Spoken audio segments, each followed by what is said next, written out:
Nityananda Shri Advaita Gadadhara Shivasadi Gaura Bhakta Vrinda Hare Krishna Krishna Krishna Hare Hare Hare Rama Rama Hare Hare Mukam Karoti Vachalam Pangum Langayate Girim Yat Kripa Tamaham Bande Shri Guru Dinatharinam Yat Kripa Tamaham Bande Paramananda Madham Shri Chaitanishwaram Katanchana Smrite Yasmin Dushkaram Sukaram Bhavet Vismrite Vipritam Syat Shri Chaitanyam Namamitam. Actually, right after this class, I have a JSSS session about Guru Maharaj. That also comes online, I think. So I was just a little bit trying to coordinate a few things. Okay. Uh, let's start. Part 1.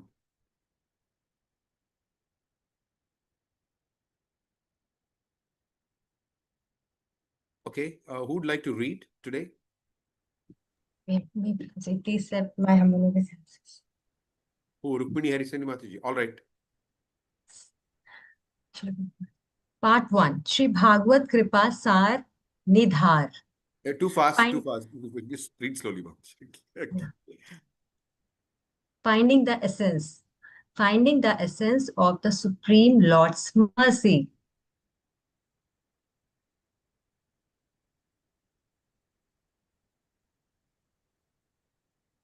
Bhom. One Bhom on the earth.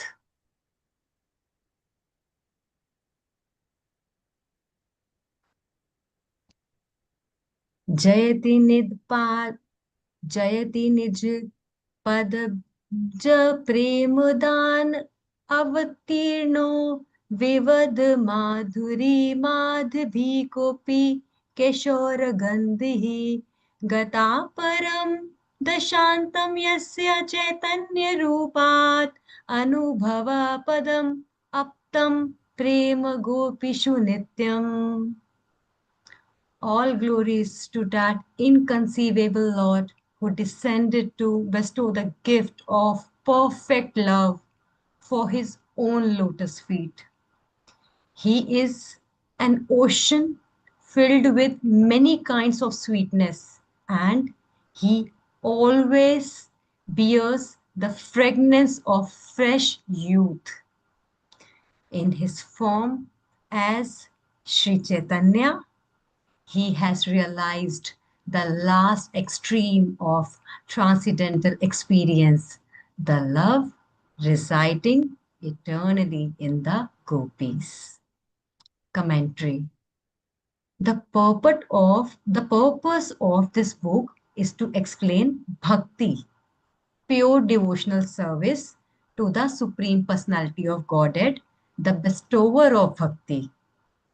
He also bestows both material enjoyment and liberation or oneness with the Supreme, but one who has bhakti relishes an abundance of happiness far greater than even the ecstasy of liberation. What to speak of the petty happiness of material enjoyment? Moreover, the devotion described here focuses solely on the lotus feet of Sri Krishna, the master of the gopis of Sri Nand, Vraja or Vrindavan. Such bhakti consists of prema, pure love of God, and not only ordinary prema, but the special kind that follows the mood of the residents of Vrindavan. That prema is the ultimate perfection of love, in which the devotees has absolutely no interest in anything separate from Krishna. As the last chapters of this book will show, the devotees who worship the Lord with such pure devotion achieve the highest possible success. They live forever in the world called Goloka, far above Vaikuntha, the official kingdom of God. There in Goloka, according to their pleasure, they freely enjoy the company of Lord Krishna, Sri Nanda Kishora. Srila Sanatan Goswami will fully present all these ideas as This narration unfold, but first he invokes auspiciousness in this verse and following 9 verses, as if begging for his Lord's rarely obtained mercy. He praises the Lord's supreme greatness. The first word, Jayati, all glories, indicates that the author's most worshipable Lord excels everyone else. Although the words Jaya and Jayati are commonly used to glorify practically anyone or anything, here Jayati expresses excellence in its most unrestricted sense, the final limit of perfection, in which the Supreme Lord freely distributes devotion for his own attractive lotus feet. He does this by revealing the charm of his beauty, personal qualities, and pleasure pastimes. Although the devotion he gives away is imbued with pure prema, the rarest of treasures meant for the most elevated souls, he grants it even to those who are fallen and wretched. Who Wretched, is the wretched. wretched? Who is this most generous Lord? He can never be adequately described, for he is an unlimited ocean of various kinds of attractiveness, beauty, fine character, and so on. His attractive features, therefore, are fathomless and fathomless, all expensive and perpetual. Describing the attraction of the Lord's beauty, Sri Sanatan Goswami states that Sri Krishna has the fragrance of youth, a constant special presence like the scent of a flower. In other words, even an infant and a child, he exhibits the perfect beauty of full blown youth.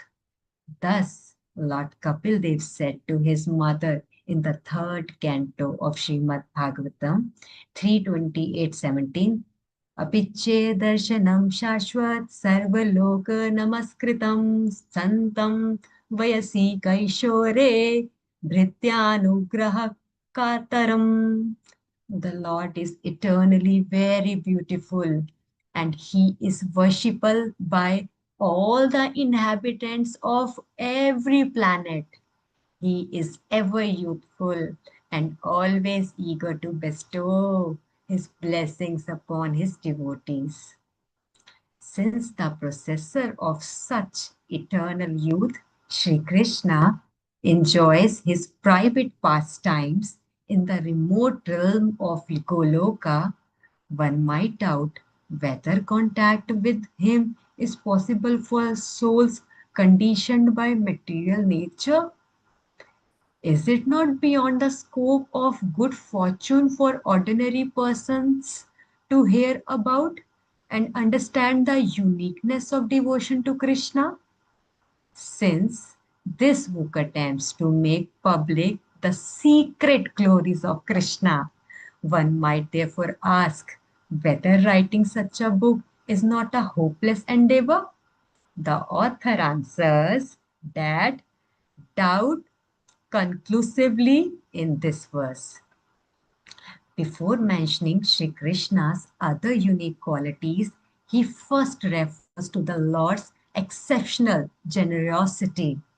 Lord Krishna descended from Goloka to the earth 5,000 years ago to the district of Mathura to charitably give pure love for his own lotus feet. By thus appearing personally, the Lord made his special mercy readily obtainable. Although one may also correctly say that he descended to kill Kansa and other evil kings. He has unlimited energies that could achieve such a minor purpose. Making pure love of God available by appearing himself was therefore his primary purpose, because no deputized person could have done it on his behalf.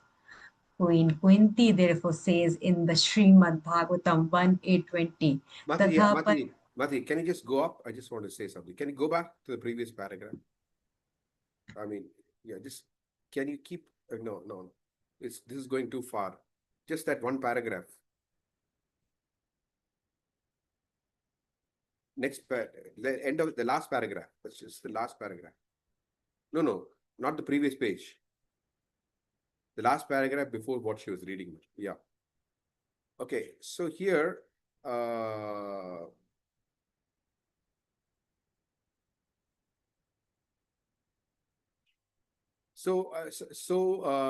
what we need to understand here is, before mentioning Sri Krishna's other qualities, he first refers to the Lord's exceptional generosity.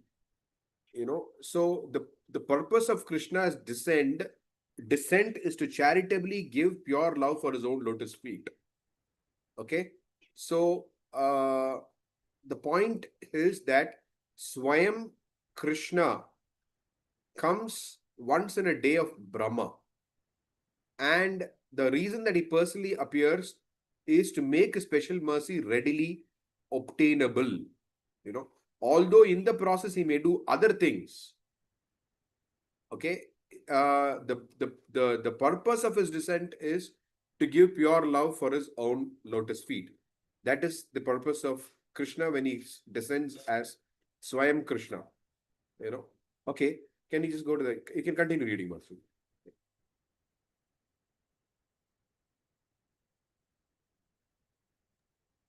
No, what happened?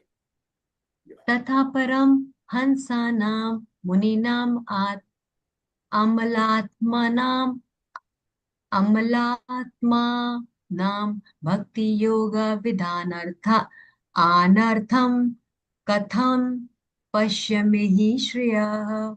This is famous Kunti spray. Tata paramahamsana munina mamalatmanam bhakti yoga vidhanartham katham pashyemahi striyaha. So you can see the word Bhakti Yoga appears in this word, in this verse, the specific term Bhakti Yoga. Okay, please go ahead. You yourself descend to propagate the transcendental science of devotional service unto the hearts of the advanced transcendentalists and mental speculators who are purified by being able to discriminate between matter and spirit. How then can we women know you perfectly? Srila Sridhar Swami has paraphrased this prayer in his commentary on Srimad Bhagavatam.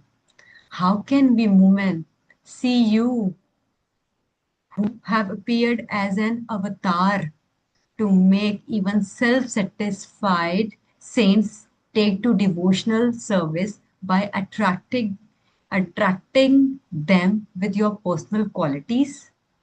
Srila Sanatan Goswami has first referred to Sri Krishna's magnanimity in his invocation verse. Now he continues to describe Krishna characteristics and how they contribute to his purpose of distributing pure love of Godhead. The second half of the verse indicates the sweet charm of Krishna's pleasure pastimes. Krishna is the darling of the young cowherd woman of Vraja, whose love for him never fails.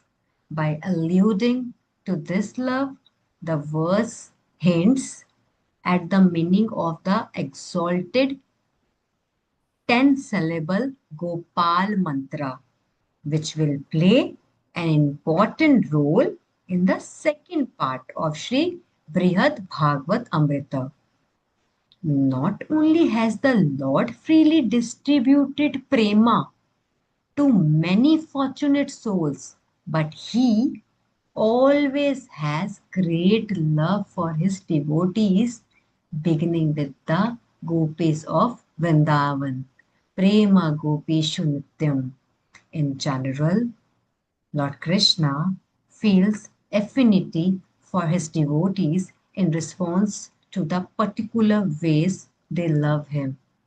But because the love of but because the love the gopis feel from for him is completely unconditional, natural, unmotivated, and causeless. They have always been more dear to him than anyone else, and they will always be. The gopis' unsurpassed spiritual status should therefore never be questioned, as shown by the word Nityam, eternally, he is never indifferent to the gopis or dissatisfied with them. Sri Narada and other authoritative devotees will confirm this in their own words later in Sri Brihad Bhagavat Amrita in the description of the glories of Goloka. Again, someone may doubt the possibility of ever understanding the Vrindavan gopis' love for Krishna. Indeed, as long as one's mind is even slightly affected by lust, anger, and greed, one cannot begin to appreciate the sublime purity of their love. But by the powerful mercy of Krishna in his most recent appearance on earth, these impediments can be overcome with wonderful grace. Right. Although Chaitanya Mahaprabhu is none other than Lord Krishna himself, he has descended to exhibit the true nature of Prema Bhakti. Thus, he manifests in himself the ecstatic mood of the gopis, their ever increasing love for Sri Krishna, which is reflected proportionately in Krishna's ever expanding love for them. The revelation is Chaitanya Mahaprabhu's priceless contribution to the world's welfare, by which he becomes the only real friend of the unhappy and degraded. He has thus allowed persons of our modern times to directly experience the mutual love of Krishna and the gopis. And those who can understand the gopis' perfect love can properly understand the super excellence of Lord Krishna.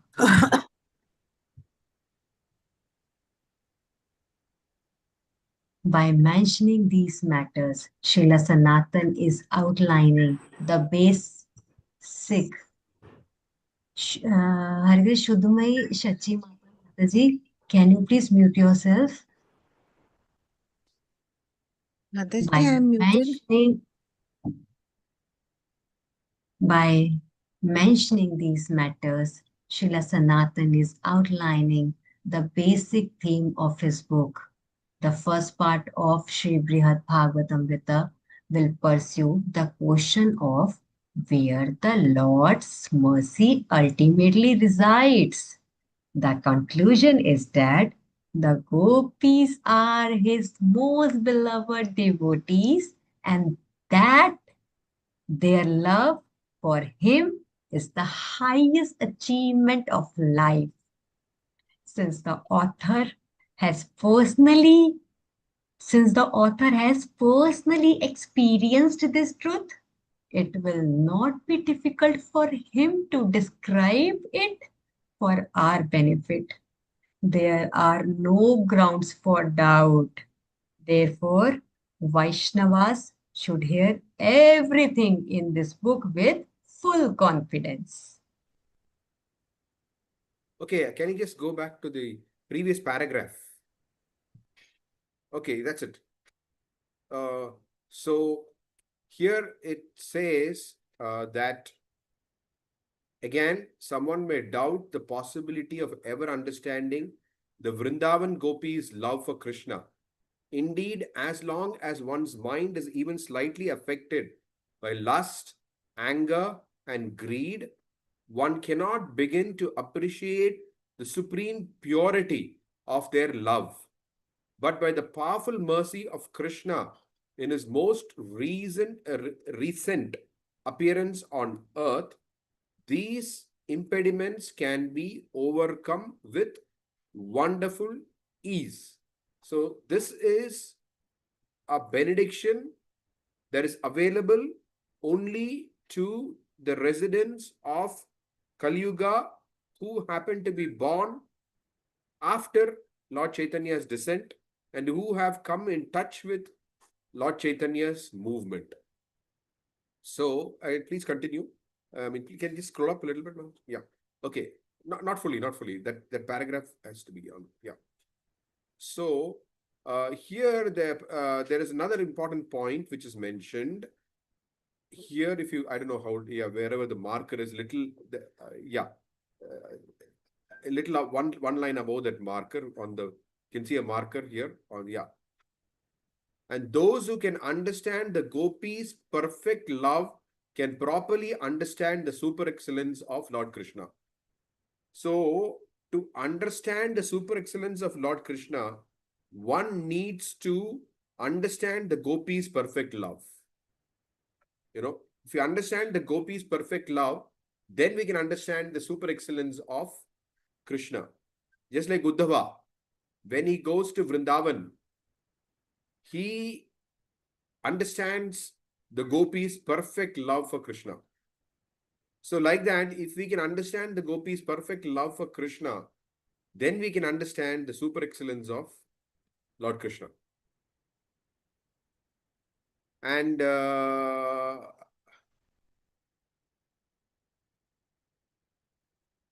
conclusion, he ends this text, commentary on this text by saying, the conclusion is that the gopis are his most beloved devotees and their love for him is the highest achievement of life. Since the author has personally experienced this truth, it will not be difficult for him to describe it for our benefit. There are no grounds for doubt. Therefore, Vaishnavas should hear everything in this book with full confidence because it is being presented by someone who has personally experienced this truth and for whom it is not difficult to describe it for our benefit. Okay. Any thoughts, questions, reflections? Rukmini Harisevi Mataji. Yes, please go ahead. Prabhuji, from Canto 1 to Canto 9, we try to understand the Tattva starting from the lotus feet of Lord Krishna, Canto 1, 2. Then we gradually, slowly, then we reach to Canto 10. We are not supposed to jump to Canto 10. And it is said that the Krishna's, eternal pastimes are there in Canto 10. It means that I have to prepare our this is my understanding. Please, I request you to please correct me. I have to prepare myself in first I in 9 cantos. I need to know the tattva. In my understanding, if I know the tattva, the Krishna's supremacy, then I will be appreciate the Krishna's leelas, his eternal pastimes. So this was my thought till now. But I am just reading here, but what you are saying that here, if we know the love, for gopis, then we can, the line, where is there? Then we can, Mataji, can you please, yeah, add, And those who can one understand, can, that's last yes, last line here. Last line, okay. And those who can understand the gopis. huh.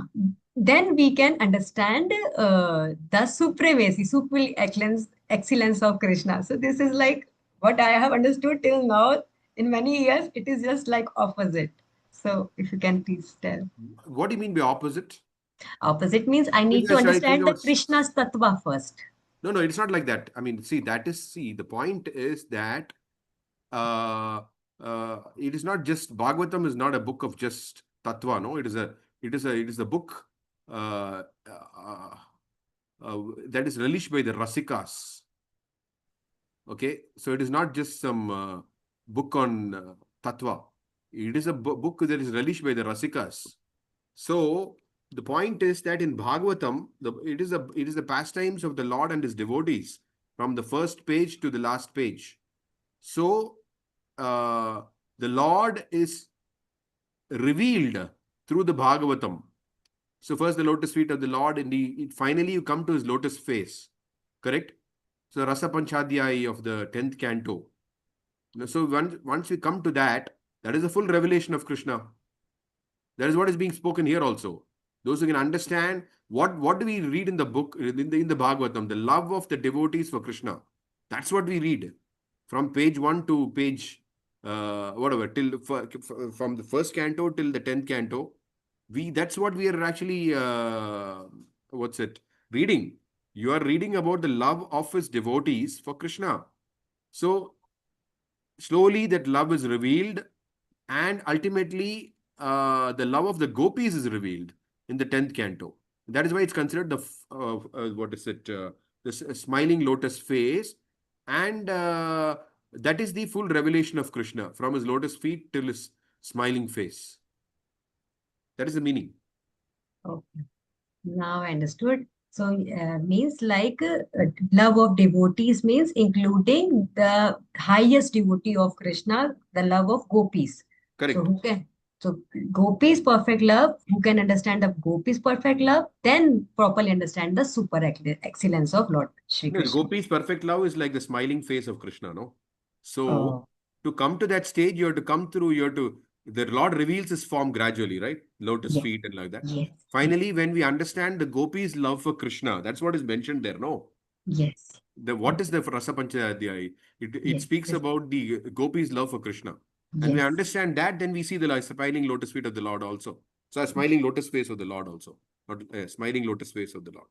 Did I say yes. lotus feet earlier? Sorry. Smiling lotus face of the Lord. Yeah. Thanks. So it's a gradual revelation of the super excellence of Krishna. It is not one shot here, it's revealed. It's revealed gradually, and final revelation is the lotus face of the Supreme Lord. Like that.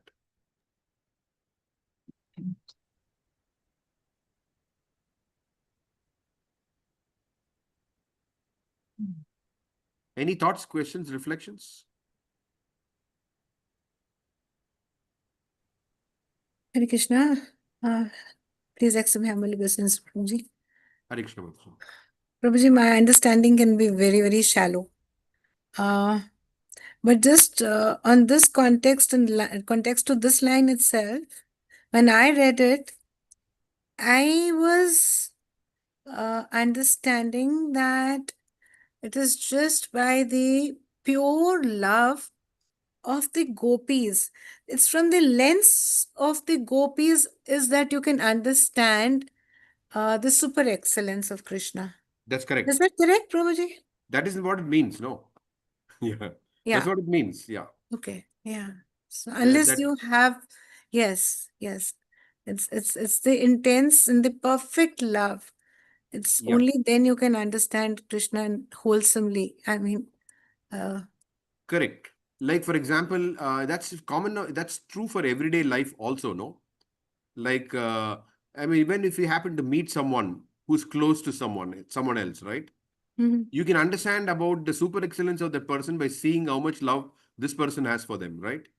For Yes. him, for him or her, whatever. So like that, the clerk from the most I mean the full revelation happens by seeing the person who is most intimately related uh, with that person, correct? Like that. Mhm. So Mhm. I mean, we have that everyday experience also, no? It's not like so what does it mean by seeing through the medium of their love? Mhm. So then we get a sense of what it is. So we also aspire for that kind of a love, right? Because all Yeah. of us have an eternal relationship with Krishna.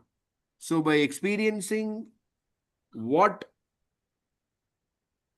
love the gopis have for Krishna, then we also desire to serve in the footsteps of the gopis, right?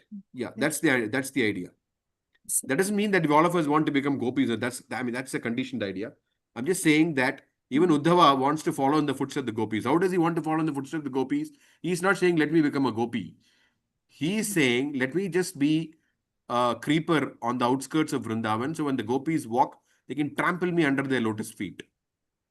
You understood, right? So that is how he wants to follow in the footsteps of the gopis. Following in the footsteps of the gopi doesn't mean that one needs to become like them. Right. Yeah. Yeah. Thank you. Thank you so much, Prabhuji. Of course, it's inclusive. One can also become like them, but that's if your Swarupa is like that, you'll become like that. But whether your Swarupa is that or not. So all that I'm trying to say is this is not a philosophy that's exclusive only to those who have the Swarupa of the gopis. No. This is for everyone. It's not just only for those who have the Swarupa of the gopis. No. It is for Uddhava, it is for everybody. It's for all of us. For all of us. That's why he said, what is our eternal this thing? Identity, Gopi Bhartu Padakamalayo or Dasa Dasanadasa. We're all meant to appreciate, understand, and follow in the footsteps of the gopis. This is our aspiration. Yeah. That is a perfect love. Yeah, that is perfect love. Yes. And We then know Krishna that was, these gopis, their love for Krishna is unparalleled. So we want to follow in their footsteps. That's the understanding. and Krishna also reveals himself 100% to them only, the way they, as a reciprocation.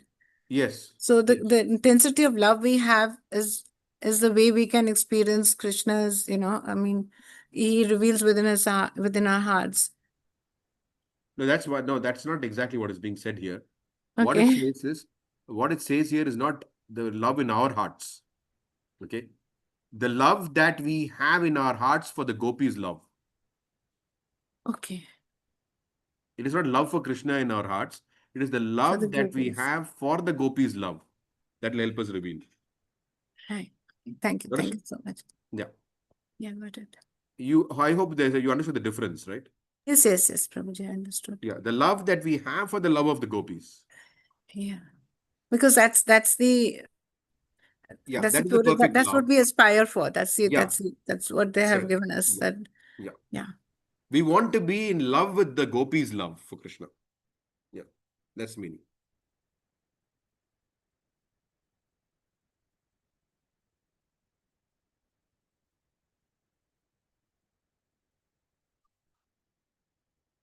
Although, in simplistic terms, we say we need to develop love for Krishna. That's all correct.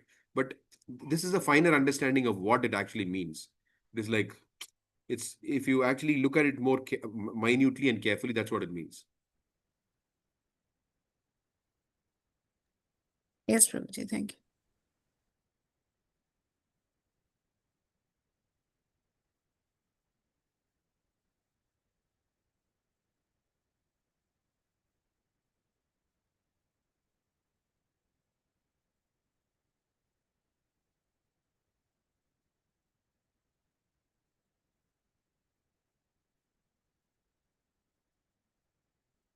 Okay. So we can go on to text 2 if there are no further thoughts or reflections. Shri Radhika Bhrittayo Nitaram Jayanti Gopyo Ninta Bhagavat Priyata Prasid Prasiddaha Rukmini Yasa. Hariseni Mataji. Rukmini Hariseni Mataji. I don't know how you read verses, but for those of us from Indian backgrounds, especially for someone like you, if you read a Devanagari, you'll be able to read it much more easier. Have you tried it anytime? Yes, I'm unable. Pardon, you're not able to do that, is it? Yeah, it's difficult for me. So I don't try. The Radhika. Okay, anyway, all right. Yes, please, Prabhuji, please, if you can please recite, yes.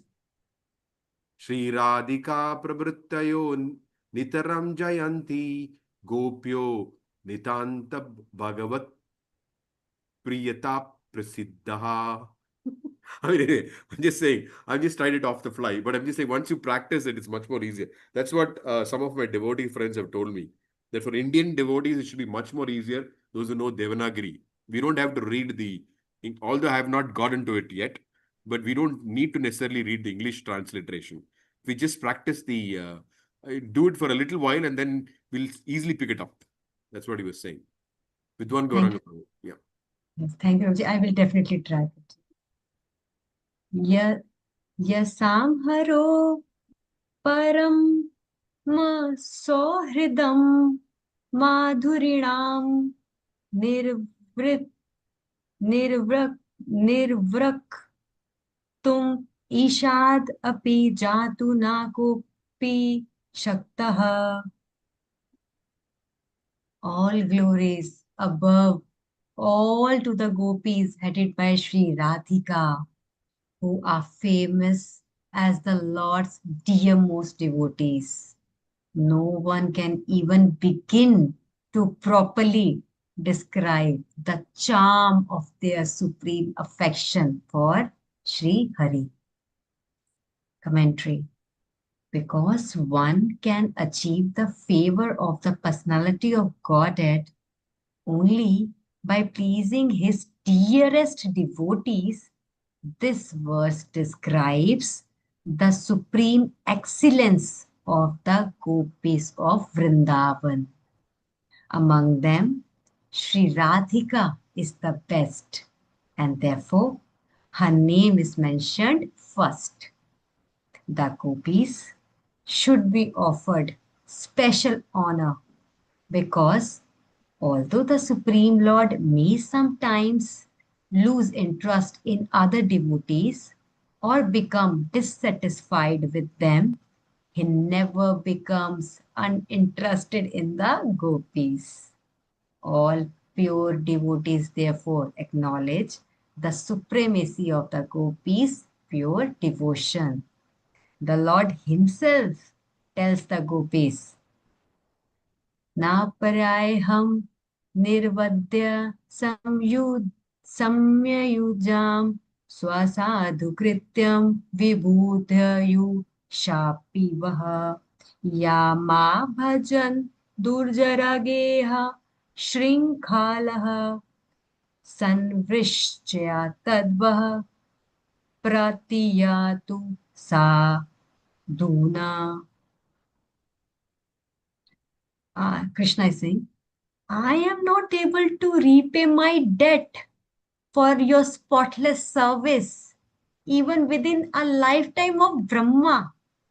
Your connection with me is beyond repro- rep- reproach.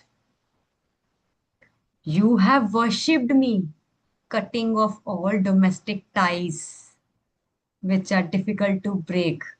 Therefore, please let your own glorious deeds be your compensation.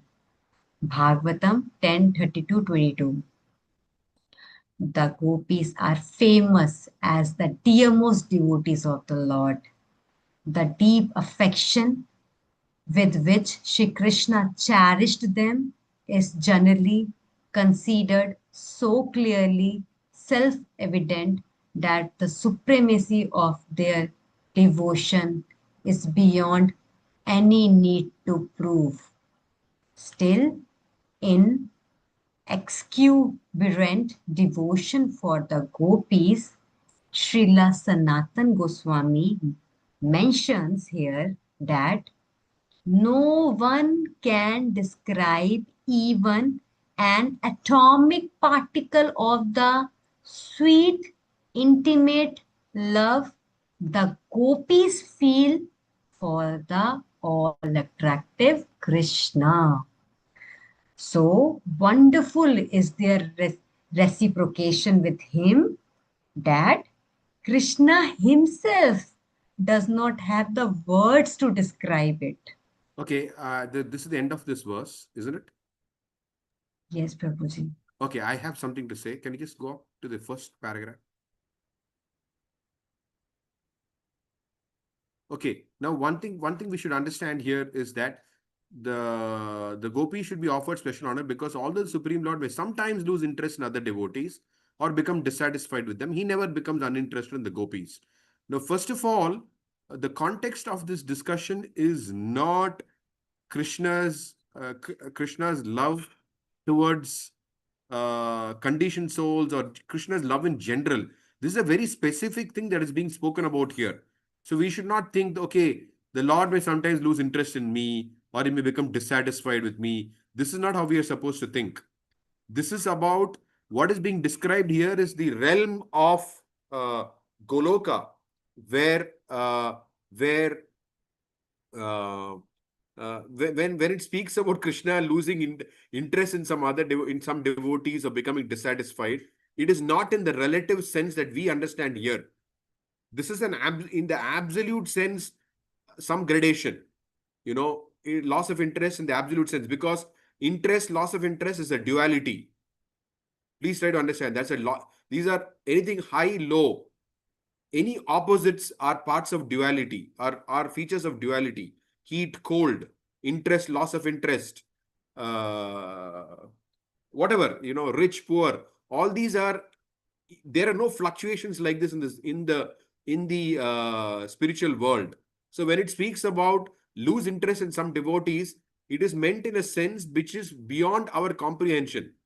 It is not in the sense of how we understand it from our conditioned perspective of interest and loss of interest, or satisfaction or dissatisfaction. It does not mean that the dissatisfaction here is with respect to some wrong behavior of the devotee and things like that. That's not what it is. So we should not attribute our conditioned status into the residents of the spiritual world. I just wanted to mention this point because otherwise this could be misunderstood.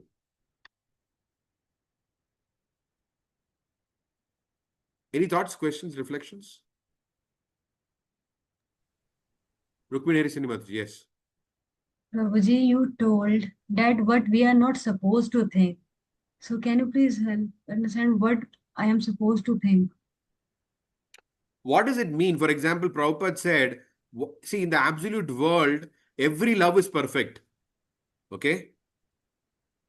But even in that, you have perfect, more perfect, most perfect. You understood? Yes. So everything is perfect. Okay? So within perfection, we can only understand gradations within imperfections. Okay? We cannot understand what is gradation within perfection. So we just hear it, that's all. Because we live in a world of imperfections. We can only understand gradations in imperfections. So whatever we are talking about, our conditioned mind can only think within that range. Within the range of imperfections, we can consider gradations. Therefore, it is said that the Lord is nirvishesha. I mean, he does not have any qualities, all these things. So Prabhupada repeatedly clarifies it means that he has no material qualities. So to negate the dualities of the material world, sometimes expressions are used like he has no form, which means what? He has no form like the material world. That's what it means. Because the only concept, every concept in this material world is a product of duality. So whatever conceptions we have are rooted in the concept of duality. So whenever we speak about gradations or duality, that is all in the realm of imperfections. So that's why Prabhupada said in the spiritual world, everything is perfect. Then what does it mean, more perfect, most perfect? I mean, more perfect, most perfect. We don't even know what it means, because how can we talk about something which is beyond the range of our experience? So therefore, the scriptures speak about the Lord has no quality, nirguna, and all these kind of things. That is just to prevent us from thinking, from superimposing our concepts into the absolute realm. So that's what I'm trying to say. We should not superimpose our concept of lose interest, our concept of dissatisfaction into the perfect realm. Okay. Thank you so much. Understood. These are transcendental, I don't know how to put it, features. So let's not, what do you call it? So we just take it that there is something called, for example, even in the spiritual world, there is something called morning, evening, afternoon, all these things, At the same time, we say everything is eternal. So it's called ever present. I think I tried to explain this once in an earlier class. Not explain it, I just tried to say what it means, but we may not be able to comprehend it. So similarly, these concepts of lose interest, dissatisfaction, satisfaction, and all these kind of things are not subject matters for us to think about or comprehend. They are just revealed in our hearts when it's sufficiently perfect. When we understand what is perfection, then we understand what is variety within perfection. First of all, you need to come to the stage of perfection. Without coming to the stage of perfection, how can you understand what is variety within perfection? What is gradation within perfection? We cannot understand these things. Like Bhaktisiddhanta Saraswati Thakur would say that we cannot try to carry our notions to the spiritual world. It is like, he said, just like once a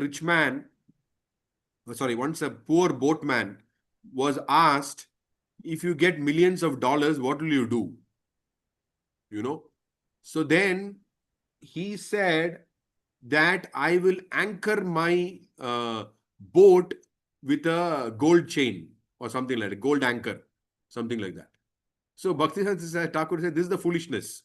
If you get a millions of dollars, you don't need to be a boatman, no. so the point is that because he's so conditioned to being a boatman, even when they speak about millions of dollars, he only thinks in terms of how to be a boatman in a better manner. You understand, right? So we'll always think in terms of being a conditioned soul. So therefore, when we hear these kind of concepts, we should not try to comprehend these things. Because if we try to comprehend, we'll end up with some conclusion like this. When I become rich, I will use a gold anchor while rowing my boat. What sense does it make? It's just totally meaningless, foolishness actually. That's why we should not think about gradations within perfection or varieties within perfection. We just need to know it exists, that's it. And whatever we hear, we hear. For example, he said, this is why they are given special honor. Some lords may sometimes lose interest in some devotees or become dissatisfied then. He never becomes uninterested in the gopis. That we understand, okay, here, okay. What it means, we don't understand. So just let's not think about what it means. I mean, we understand in some sense what it means because he never becomes dissatisfied. How exactly he becomes dissatisfied with someone, how exactly he loses interest in someone, we don't know. What it means, we don't know. We only understand he never becomes dissatisfied with the gopi. That we can understand. Okay, fine. Thank you so very much. Hare Krishna, Prabhuji. Yes. But Prabhuji, one definitely has an interest to know that who is he not interested in, like who is this other devotees? Who is he referring to in this other devotees? No, it only speaks about sometimes, no. Okay. It means other than the gopis. That's what it means. Other than the gopis. Other than the gopis. Other than the gopis in the spiritual world? Yeah, in the spiritual world, yes. Okay, right. Thank you. The perfect, pure devotees.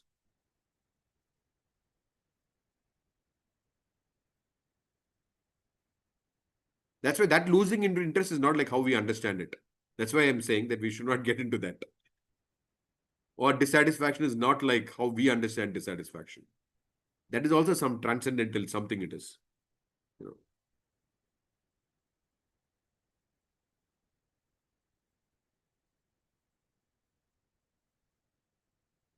Like Radharani has a rival called Chandravali. She has her own camp of gopis. She's called a rival to Radharani. What it means, what we can even understand, what is meaning of rivalry.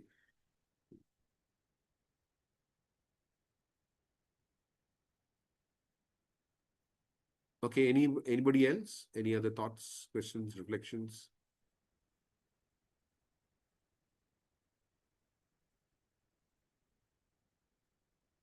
Okay.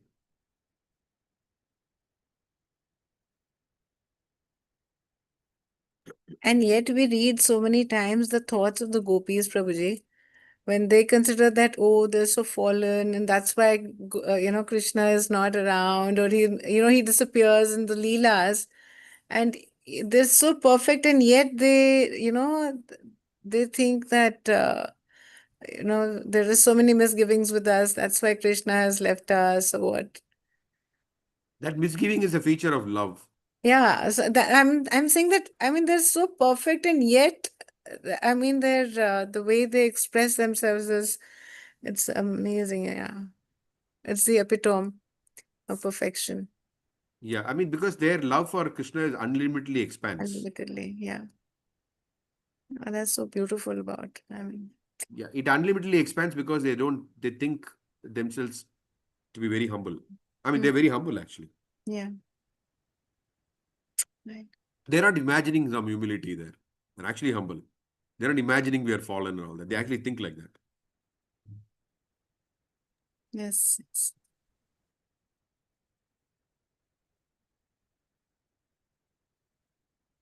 Okay. So I think I'll have to stop here today. It's already 5 o'clock. And I think somebody posted on the group, I think. Did somebody post on the group? There's a link now. I'm going to talk on Guru Maharaj. Saw some posting somewhere.